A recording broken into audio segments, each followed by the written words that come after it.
ലാലേട്ടൻ. ഇത് നമ്മളൊക്കെ ഇവിടുന്ന് എന്ത് സംസാരിച്ചാലും ഇത് സംഭവിക്കാനുള്ള കാരണം ലാലേട്ടന്റെ ഭാഗത്തു നിന്നുള്ള ശരിമനെ ആണ്. അപ്പൊ അദ്ദേഹം എൻ്റെ അടുത്ത് നമ്മൾ ഈ സിനിമ ചെയ്യുന്നു എന്ന് പറയുന്നിടത്താണ് ലൂസിഫർ സംഭവിക്കുന്നതും. ലൂസിഫറിന്റെ 2ാം ഭാഗം ആയ എമ്പുരാൻ മുരളിയും ഞാനും കൂടി കൺസീവ് ചെയ്തതിന് ശേഷം സത്യത്തിൽ ഞങ്ങൾ തമ്മിലുള്ള ആദ്യത്തെ ഡിസ്കഷൻ ഇത് നടക്കില്ല കേട്ടോ എന്നായിരുന്നു.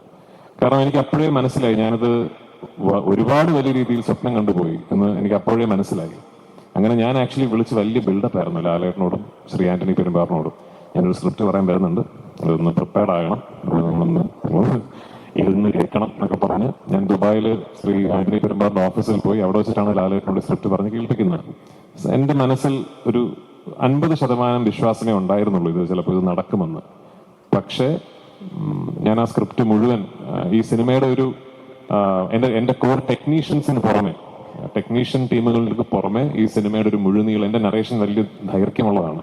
ഒരു 6 മണിക്കൂറോളം എടുത്തിട്ടാണ് ഞാൻ സിനിമയുടെ കഥ പറയുന്നത്. ആ 6 മണിക്കൂർ ദൈർഘ്യമുള്ള നറേഷൻ കേട്ട 2 വ്യക്തികൾ ലാലേട്ടനും ശ്രീ ആന്റണി പെരുമ്പാറുമാണ്. അപ്പൊ ഞാൻ ആ ഫുൾ നറേഷൻ കഴിഞ്ഞപ്പോഴും ലാലേട്ടൻ ശരി മോനെ എന്നാണ് പറഞ്ഞത്.